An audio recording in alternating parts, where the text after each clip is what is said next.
Pentagon! It's the Pentagon! Quick, pretend like we're a plane. I hate America! I hate America!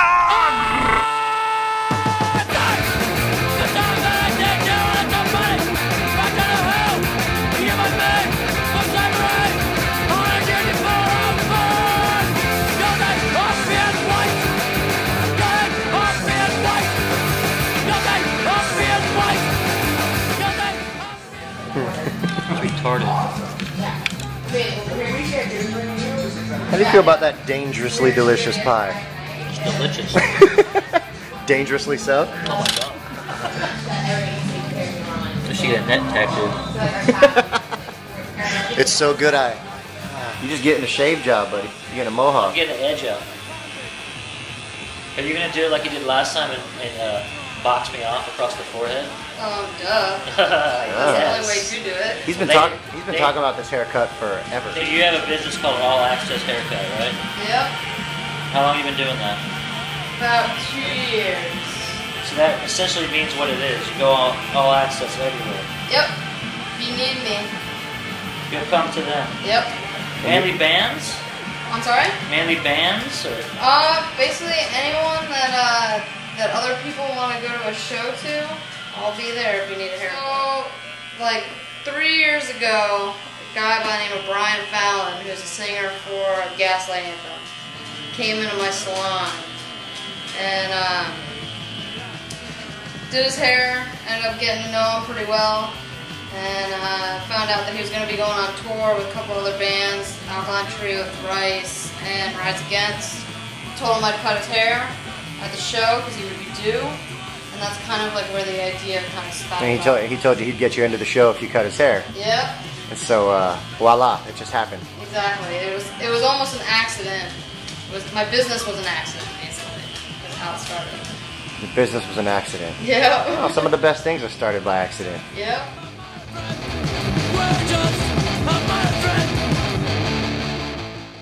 So you go to green rooms, hotels, backstages, tour buses? Yep. What's the strangest place you've ever cut somebody's hair? Strangest? Yeah. I mean, the most difficult was probably on the side of the street because I had to use a lamppost as my light. Nice. A lamppost as your light? Yeah. Whose hair were you cutting on the side of the street? That was Tanner from Cheetos. But the strangest was probably Brian Fallon's hair. I was in a bathtub cutting his hair. Why? It was the only adequate space that we had. Well, how are you able to do it on a tour bus? You get around them with just bigger space? Yeah. Yeah, we have a small RV. I'm just Are you getting jealous? Of course. I want to get my hair cut in our home. Where we live. But we're getting cut in your home, so that's cool. What are we doing with this beard? Yeah, exactly. I need to just trim it. Alright, good. Alright, good. Look at that hat head. My hat head is amazing. Ooh, smooth. With the flip up around the sides. It's like I've had a bucket stuffed on my head for months. I mean, should I have a rat tail? Yes. I would love to do that. I think I'd look gross though, wouldn't I? Who doesn't look gross with a rat tail? Is there a way to tie in the rat tail with the wings, or is that just asking too much? Are you asking for like a long version of Mr. T's haircut? That's what it sounds like. I want a long tube. And what is it that like made you want to cut hair? My brother was doing hair, and he always told me to do hair, and I was kind of like, no, I don't want to take the quote-unquote easy way out.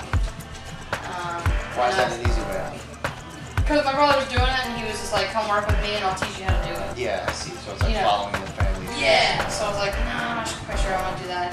And the only main reason why I started to cut hair was because I was working for a corporation, and I was making bank, and then all of a sudden I got laid off. And then I was like, wow, I don't really like this. So do you hope to get it to some point, to get it to a point in the future where like people will fly you out to cut your parents' hair? Of course. A really cool show or a festival or something like that? I mean, ultimately, I don't want to abandon my clientele that I have built at the salon at all. I don't want to abandon them at all, but I wish that I could only work, maybe 2 days a week, and the rest of it would be like business. You know what I mean? Yeah, just just like you have set appointments for your clientele, you have to maintain that, and then being able to like travel around. Exactly. So that way, like I'm fully booked on, you know, those days that I work at the salon, but then the rest of the time I'm either off or I'm actually doing my other business, you know? Yeah. Well, it's only been 2 years, and it seems like you keep building it up. Yeah. So maybe in another year or two you'll have it to that point. Hopefully. Hopefully sooner. Yeah. Maybe in another 6 months. Yeah, right. I gotta meet the boss if that's gonna happen. She decided after she got laid off she wanted to go to hair school. And I'm like, really? Like, that's what you want to do? You want to go to hair school? She's like, yeah. So I was thinking, you know, how to cut a fade, or how to cut long hair, or how to do a perm. No, she's coming home talking about chemistry and like had to learn the bones and fingers and like all the bones of the body, and like I'm just like, to cut hair? The funny thing though, I think about all this is the fact that, like, you know, I've been doing, you know, smaller bands, smaller groups, smaller solo acts, and I'm more stoked to do their hair than I am to like meet someone that's like really fucking big, you know? Like, it's really funny to me, like how. Why is that? I don't know. I think I respect the smaller act better, you know, and it's like, you know, you hear about all these people that they have all this money and they have all this fame and attention, and they're just fucking assholes, you know? I guess like doing the all access hair stuff, the craziest thing I think that's ever happened to me is that I went to Detroit because it was the last day of tour that Gaslight was going to be on tour, and while I was there, I was kind of minding my own business, and Dustin Thrice wanted to get a haircut, and I knew that ahead of time. And I was like, yeah, no problem, you know, no big deal. Well, I'm cutting his hair, and at the time, I'm, you know, huge Alkaline Trio fan. And then all of a sudden, I hear a little knock at the door because I was cutting hair in the bathroom. And I opened the bathroom door because the guy's sitting on the toilet and I'm cutting his hair. And Matt Skiba was like, hey, do you think you can cut my hair? And it was the last person I fucking ever expected to come knocking on the door asking for a haircut. So I was like, I almost like dropped my scissors, and I was like, what? You know what I mean? He was like, yeah, is that cool? And I was like, okay. And then like when he came in, like I had forgotten so much shit because I was like, I knew I had to get to Detroit, and I was driving from Columbus, so I was like running out the door.